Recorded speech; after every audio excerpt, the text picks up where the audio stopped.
All right, Potter. You've had your exams. Let's see how you did.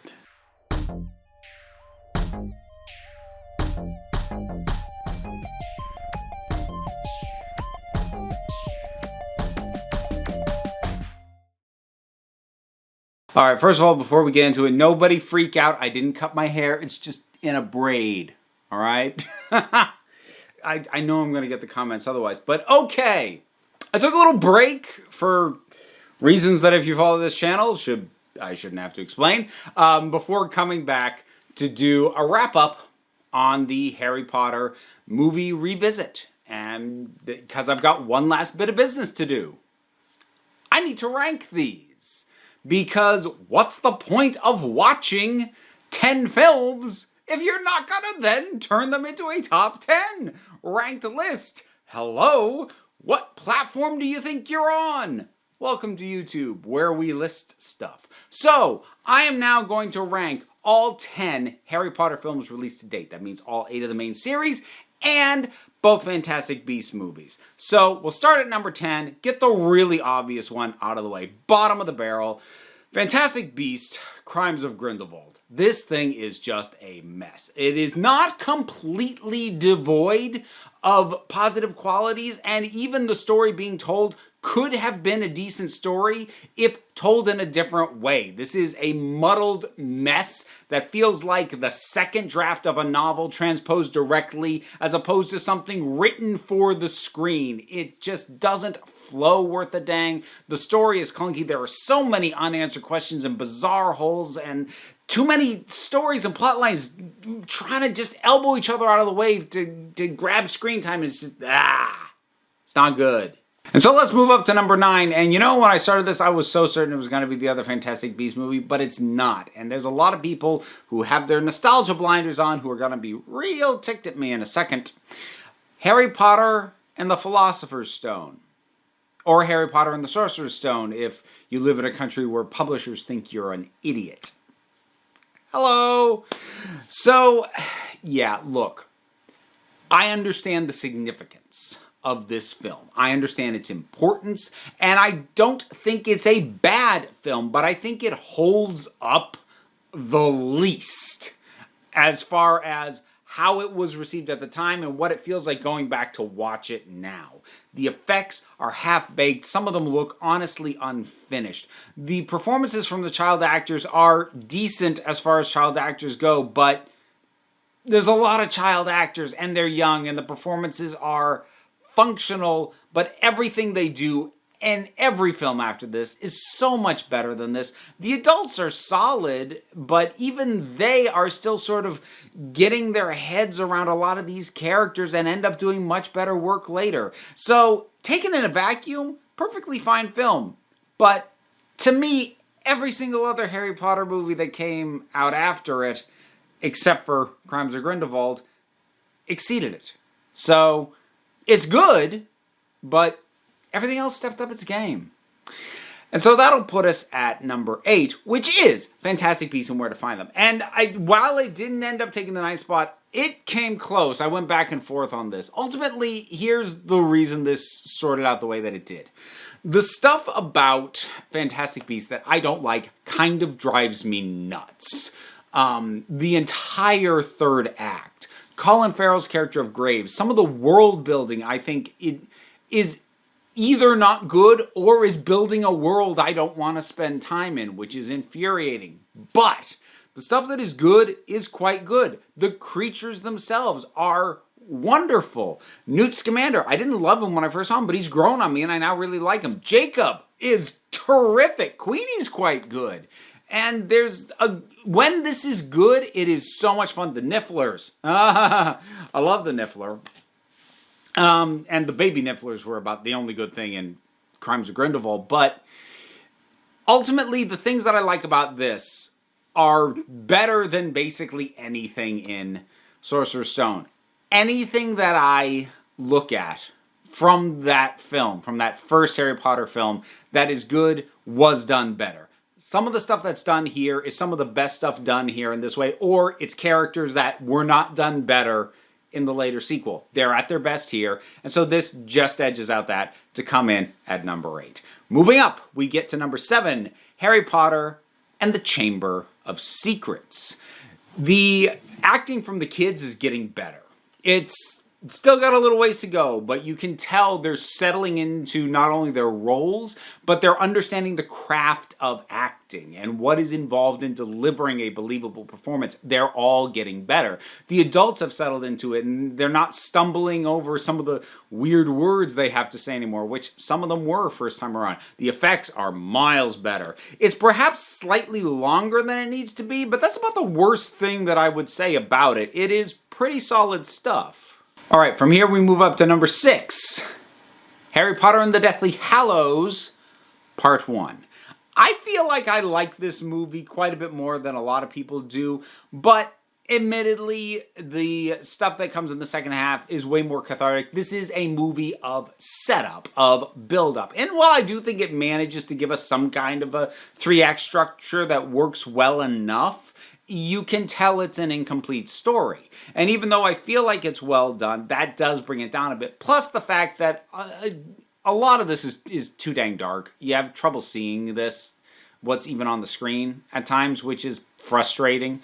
So, again, I enjoy it, and the high points are up there, and like, at this point, all the actors, the kids especially, know these parts so well that they could do it in their sleep, but they're putting in a lot of work, and it comes off great. It's just, again, other stuff did it better. It's kind of the recurring thing going on here.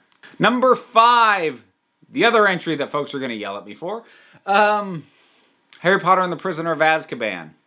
Look, it's my favorite book in the series, and the movie is very good, especially the new direction that it takes, being willing to make more changes for the sake of flowing better as a film. There are way more, and because right now I'm in the process of reading Prisoner of Azkaban to my kid, and we're about 2/3 of the way through it, and way more things got changed in the film adaptation of this, certainly versus the first two. Not just like stuff cut, stuff outright changed. And in my mind, that's a good thing because it means they were tailoring and making adjustments that have it flow better as a film, because most of the changes do, I think, accomplish that.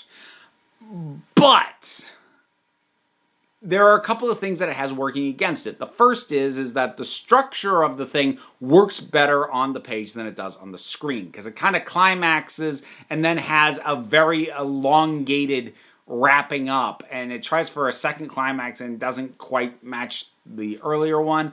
And that works better on the page than it does on the screen. That's one thing. The other thing is they forgot to plant a couple of seeds that they then try and pay off. There are things that don't make sense about this movie if you haven't read the book, because the movie itself fails to justify them. It got just streamlined enough in some areas, but it went too streamlined in others, to the point that you don't understand certain elements if you have not read the book. And that's a big problem for me. You want more details, you can check out the review. So, we get now into the top 4.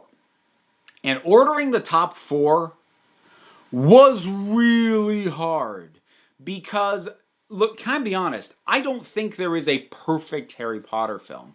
All of them have issues. All of them have something going on that I'm like, that little bit, though. And sometimes it's a holdover from the original book. Sometimes it's something they chose to do, or chose to omit, or chose to alter. That was the little But doing these last 4 was really, really tough, coming up with the order of these. But this is what I came up with. Number 4, Harry Potter and the Goblet of Fire. I think the performances are excellent in this. I think it has a great sense of fun and adventure, but then is able to bring the darkness at the end. The death of Cedric, and especially the impact that has on Cedric's father, is painful for me to watch, and that is a testament to the film and how well it depicts the impact of that. Terrific performances across the board from both the returning and the new characters. And there are a few things in it that do bring it down a little bit. The dragon fight is bigger and more elaborate and goes on longer than it should. The whole thing in the maze is muddled and too dark and a little anticlimactic. It feels very rushed. That should have felt more like a trial. Instead, it just feels like a mild inconvenience. But this one's really good. And like I said, these last 4 entries, these were tough. But moving up from that one, number 3, Harry Potter and the Deathly Hallows, Part 2. This one's just pure catharsis. Going to see this film and having it pay off 7 previous films and 10 years worth of filmmaking and performances and watching these actors grow and inhabit these parts was just really fulfilling in a way that honestly I don't think got topped until Avengers Endgame happened.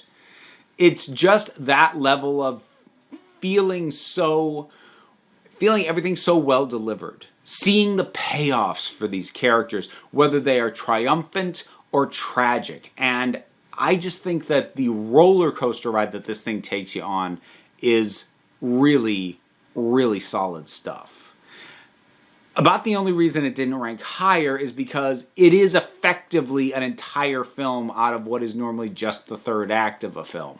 So much like Deathly Hallows Part 1 was all set up and didn't quite have a lot of payoff, this is all payoff without a lot of setup, which means when you judge it by a film as itself, it's very backloaded. It's missing a lot of the stuff to build up to it because it was all in a different film. And when I'm judging them individually, it's that sort of hair splitting that ends up making the difference.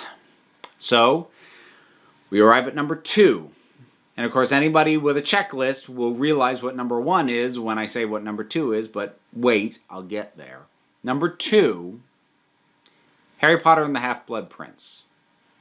I feel like I like this one a lot more than most people do. Most book purists, definitely. There were a lot of comments on my review video about annoyed at how much of the backstory for Voldemort got cut. The thing is, maybe I'm alone in this. I found those parts of the book really boring and way more intricate and detailed than they needed to be. I think those were smart cuts when it came to making the film. And one of the things I really like about this one especially is, coming off of the back of the end of Goblet of Fire and then Order of the Phoenix, this feels like it recaptures something that was starting to get lost. Actually, I would argue even was kind of lost in Prisoner of Azkaban, which was the school feel, the classes, the high school friendships, and it brought that back in a way that I felt was well integrated into the story as a whole. So it recaptured something that I was starting to miss, which I think was especially important because if you don't remind me this was why I started falling in love with this world, then when the world gets threatened, if I've forgotten what it was I loved, that threat doesn't mean as much. And this reminded me of that. Plus, again, amazing performances across the board, and I just think this is a really smartly adapted piece. Not perfectly. They drop the ball on a few things. They don't properly bring across Harry's hero worship of the Half-Blood Prince. There's a couple of things missing, but I think this is a really solid piece, but it doesn't take my number 1. And my number 1, when I actually sat down to parse this out, surprised the ever-loving heck out of me. And I'm still not even entirely sure I understand why. But I'm going to put my number 1 as Harry Potter and the Order of the Phoenix. Part of the reason you need to understand why this is weird for me is I don't like that book. Like, very much at all. I find that book infuriating to read, and I'm not looking forward to reading it to my kid when we get to that one. But the changes that were made in adapting it, the alterations, not narratively, but just the slight alterations, some of which just happen by the nature of the medium of film versus a novel, i.e., because I no longer have the omnipotent narration that gets inside Harry's head, I don't have to read his stupid, faulty, horrible thought processes anymore. And that makes a big difference. because Daniel Radcliffe can bring across the emotions and things that Harry's feeling, but I don't have to get bogged down in page after page after page of him rationalizing being a jerk to everybody. I get that that's what he's doing, but to have to read his thought processes was infuriating. And simply removing that makes a big difference. And other little tweaks, little streamlines. The thing's too blue visually. It's got a blue filter laid over it that it did not need. But it is a really strong piece of adaptation. It makes smart choices. It makes smart cuts. It makes smart alterations. And I think might just flat out be one of the strongest films in the series. And if not the strongest, as a film unto itself. And I'm going to put it at number 1, which I would not have called. So that's my ranking for these films. I'm sure yours is different. I'm sure many of you have already typed out why I'm wrong. But whatever your thoughts are, drop something down in the comments.